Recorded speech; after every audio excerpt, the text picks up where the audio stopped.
प्रश्न संख्या 1 हम लोग पढ़ेंगे। डैश का अधिकार क्षेत्र ऐसी शिकायतों पर ध्यान देने का है जहां वस्तुओं या सेवाओं का मूल्य और क्षतिपूर्ति का दावा 100 लाख रुपए तक रहता है। पहला विकल्प है जिला आयोग, दूसरा विकल्प है राज्य आयोग, तीसरा विकल्प है जिला परिषद, चौथा विकल्प है राष्ट्रीय आयोग। तो इन चारों विकल्प में से सही उत्तर क्या होगा, हमें उसका चुनाव करना है। तो इस प्रश्न का सही जवाब हो जाएगा 1 नंबर वाला विकल्प जिला आयोग। जी हाँ, जिला आयोग का अधिकार क्षेत्र ऐसी शिकायतों पर ध्यान देने का है जहां वस्तुओं या सेवाओं का मूल्य और क्षतिपूर्ति का दावा 100 लाख रुपए या 1 करोड़ तक रहता है। ठीक है, आप इसको याद रखिएगा, यानी कि पहला विकल्प इस प्रश्न का सही उत्तर होगा। प्रश्न संख्या 2 हम लोग पढ़ेंगे। IGMS शब्द का विस्तार करें।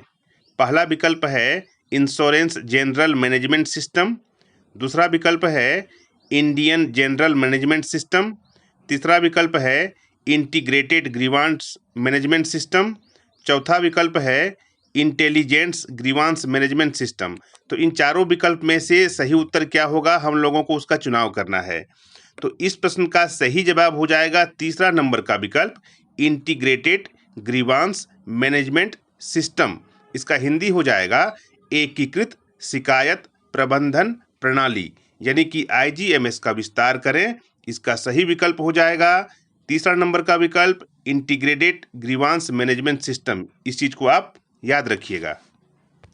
प्रश्न संख्या 3 हम लोग पढ़ेंगे। इनमें से कौन सी उपभोक्ता शिकायत निवारण एजेंसी 1 करोड़ रुपए से 10 करोड़ रुपए तक के उपभोक्ता विवादों का निपटारा करेगी? पहला विकल्प है जिला आयोग, दूसरा विकल्प है राज्य आयोग, तीसरा विकल्प है राष्ट्रीय आयोग, चौथा विकल्प है जिला परिषद। तो इन चारों विकल्प में से सही उत्तर क्या होगा, हमें उसका चुनाव करना है। तो इस प्रश्न का सही उत्तर हो जाएगा राज्य आयोग, यानी कि दूसरा नंबर वाला विकल्प। जी हाँ, राज्य आयोग जो है वो 1 करोड़ रुपए से लेकर के 10 करोड़ रुपए तक के उपभोक्ता विवादों का निपटारा करेगी, यानी कि दूसरा नंबर का जो विकल्प है राज्य आयोग, इस प्रश्न का सही उत्तर हो जाएगा। प्रश्न संख्या 4 हम लोग पढ़ेंगे। निम्नलिखित में से कौन सा विकल्प वैध उपभोक्ता शिकायत का आधार नहीं बन सकता? पहला विकल्प है उत्पाद की MRP से अधिक कीमत वसूलने वाला दुकानदार, दूसरा विकल्प है ग्राहक को अपनी श्रेणी में सबसे अच्छे उत्पाद की सलाह नहीं देने वाला दुकानदार, तीसरा विकल्प है दवा की बोतल पर एलर्जी की चेतावनी न देना, चौथा विकल्प है दोषपूर्ण उत्पाद। तो प्रश्न में कह रहा है कि इन चारों विकल्प में से कौन सा विकल्प ऐसा है जो एक लीगल उपभोक्ता शिकायत का आधार नहीं बन सकता, यानी कि एक वैध उपभोक्ता शिकायत का आधार नहीं बन सकता। तो इस प्रश्न का सही जवाब हो जाएगा 2 नंबर वाला विकल्प ग्राहक को अपनी श्रेणी में सबसे अच्छे उत्पाद की सलाह नहीं देने वाला दुकानदार। ठीक है, यानी कि अपनी श्रेणी में सबसे अच्छे उत्पाद की सलाह नहीं देने वाला दुकानदार वैध उपभोक्ता शिकायत का आधार नहीं बन सकता, यानी कि दूसरा नंबर का जो विकल्प है इस प्रश्न का सही उत्तर हो जाएगा। प्रश्न संख्या 5 हम लोग पढ़ेंगे। इनमें कौन सा बीमा पॉलिसी से संबंधित शिकायत दर्ज कराने के लिए सबसे उपयुक्त विकल्प होगा?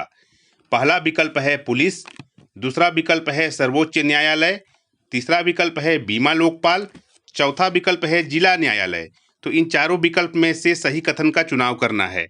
तो प्रश्न में पूछ रहा है कि बीमा पॉलिसी से संबंधित शिकायत दर्ज कराने के लिए सबसे उपयुक्त विकल्प कौन सा होगा इन चारों में से? तो इस प्रश्न का सही जवाब हो जाएगा तीसरा नंबर का विकल्प बीमा लोकपाल। ठीक है, यानी कि तीसरा नंबर का विकल्प इस प्रश्न का सही जवाब हो जाएगा। प्रश्न संख्या 6 हम लोग पढ़ेंगे। इनमें से कौन सा कथन बीमा लोकपाल के क्षेत्राधिकार के संबंध में सही है? पहला विकल्प है बीमा लोकपाल का राष्ट्रीय क्षेत्राधिकार है, दूसरा विकल्प है बीमा लोकपाल का राज्य स्तरीय क्षेत्राधिकार है, तीसरा विकल्प है बीमा लोकपाल का जिला स्तरीय क्षेत्राधिकार है, चौथा विकल्प है बीमा लोकपाल केवल निर्दिष्ट क्षेत्रीय सीमाओं के अंदर काम करता है। तो इन चारों विकल्प में से सही सेंटेंस क्या है, उसका हमें चुनाव करना है। तो पहले हम लोग प्रश्न को समझेंगे कि प्रश्न में क्या कह रहा है। तो प्रश्न में कह रहा है कि इनमें से कौन सा कथन बीमा लोकपाल के क्षेत्राधिकार के संबंध में सही है। ठीक है, तो चौथा नंबर का जो विकल्प है बीमा लोकपाल केवल निर्दिष्ट क्षेत्रीय सीमाओं के अंदर काम करता है। यानी कि बीमा लोकपाल का जो क्षेत्र निर्धारित है वो उसी के अंतर्गत काम करेगा। आप इसको अपनी भाषा में समझिए। तो चौथा नंबर का जो विकल्प है ये इस प्रश्न का सही उत्तर हो जाएगा।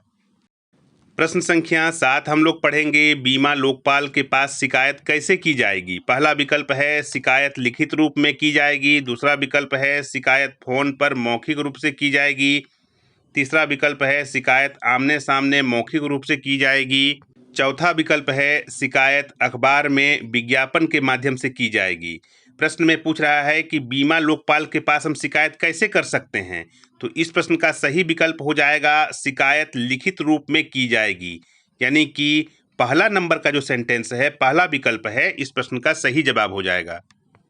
प्रश्न संख्या 8 हम लोग पढ़ेंगे, एक बीमा लोकपाल से संपर्क करने की समय सीमा क्या है। पहला विकल्प है बीमा कंपनी द्वारा शिकायत की अस्वीकृति के 2 वर्ष के अंदर। दूसरा विकल्प है बीमा कंपनी द्वारा शिकायत की अस्वीकृति के 3 वर्ष के अंदर। तीसरा विकल्प है बीमा कंपनी द्वारा शिकायत की अस्वीकृति के 1 वर्ष के अंदर। चौथा विकल्प है बीमा कंपनी द्वारा शिकायत की अस्वीकृति के 1 माह के अंदर। तो इन चारों विकल्प में से सही कथन क्या होगा, हमें उसका चुनाव करना है। तो प्रश्न में कह रहा है कि एक बीमा लोकपाल से संपर्क करने की समय सीमा क्या है। तो शिकायतकर्ता को बीमा कंपनी द्वारा शिकायत की अस्वीकृति के 1 वर्ष के भीतर लोकपाल से संपर्क करना चाहिए। यानी कि तीसरा नंबर का जो विकल्प है बीमा कंपनी द्वारा शिकायत की अस्वीकृति के 1 वर्ष के अंदर, यही इस प्रश्न का सही जवाब हो जाएगा। यानी कि तीसरा नंबर का जो विकल्प है इस प्रश्न का सही उत्तर होगा। प्रश्न संख्या 9 हम लोग पढ़ेंगे, इनमें से कौन सी प्रक्रिया लोकपाल के पास शिकायत करने के लिए पूर्व आवश्यक नहीं है। पहला विकल्प है शिकायत व्यक्तिगत लाइन बीमा के बारे में किसी व्यक्ति द्वारा की जानी चाहिए। दूसरा विकल्प है शिकायत बीमा कंपनी द्वारा शिकायत खारिज किए जाने के 1 वर्ष के अंदर दर्ज कराई जानी चाहिए। तीसरा विकल्प है शिकायतकर्ता को लोकपाल से पहले उपभोक्ता फोरम से संपर्क करना चाहिए। चौथा विकल्प है कुल राहत की मांग 20 लाख रुपए की राशि के अंदर होनी चाहिए। तो इन चारों विकल्प में से सही उत्तर क्या होगा, हमें उसका चुनाव करना है। तो इसके पहले हम लोग प्रश्न को समझेंगे कि प्रश्न में क्या कह रहा है।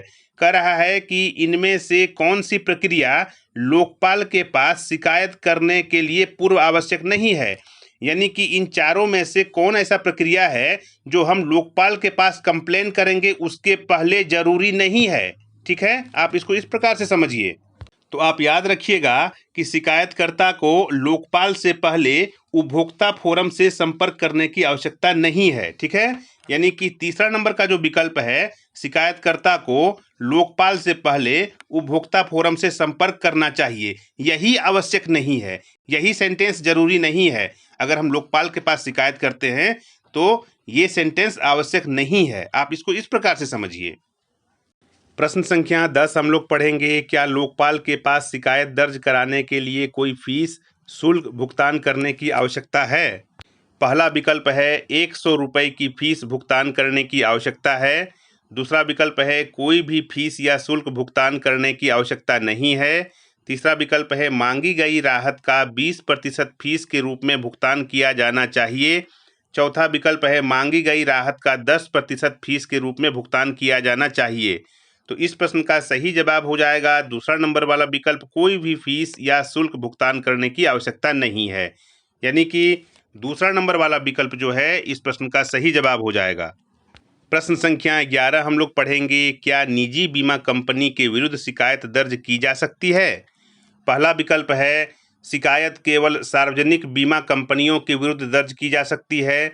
दूसरा विकल्प है हाँ, निजी बीमा कंपनियों के विरुद्ध भी शिकायत दर्ज की जा सकती है। तीसरा विकल्प है केवल जीवन बीमा के क्षेत्र में कार्यरत निजी बीमा कंपनियों के विरुद्ध शिकायत दर्ज की जा सकती है। चौथा विकल्प है केवल गैर जीवन बीमा क्षेत्र में कार्यरत निजी बीमा कंपनियों के विरुद्ध शिकायत दर्ज की जा सकती है। प्रश्न में यही पूछ रहा है कि क्या निजी बीमा कंपनियों के विरुद्ध शिकायत दर्ज की जा सकती है। तो इस प्रश्न का सही जवाब हो जाएगा हाँ, निजी बीमा कंपनियों के विरुद्ध भी शिकायत दर्ज की जा सकती है। यानी कि दूसरा नंबर का जो विकल्प है इस प्रश्न का सही उत्तर हो जाएगा। प्रश्न संख्या 12 हम लोग पढ़ेंगे। आईजीएमएस को डैश ने ग्राहकों की शिकायत निवारण के लिए शुरू किया है।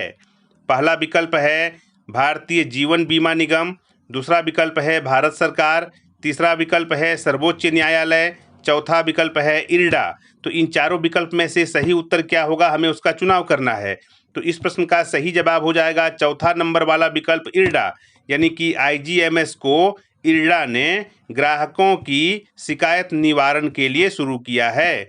यानी कि चौथा नंबर का विकल्प इस प्रश्न का सही उत्तर होगा। प्रश्न संख्या 13 हम लोग पढ़ेंगे। बीमा लोकपाल एक शिकायत निवारण संस्था है जिसको डैश ने स्थापित किया है। पहला विकल्प है भारत सरकार, दूसरा विकल्प है भारतीय जीवन बीमा निगम, तीसरा विकल्प है इरडा, चौथा विकल्प है बीमा काउंसिल। तो इन चारों विकल्प में से सही उत्तर का चुनाव करना है। तो इस प्रश्न का सही जवाब हो जाएगा चौथा नंबर वाला विकल्प बीमा काउंसिल। तो अब हम लोग उत्तर को प्रश्न के साथ मिला करके पढ़ेंगे।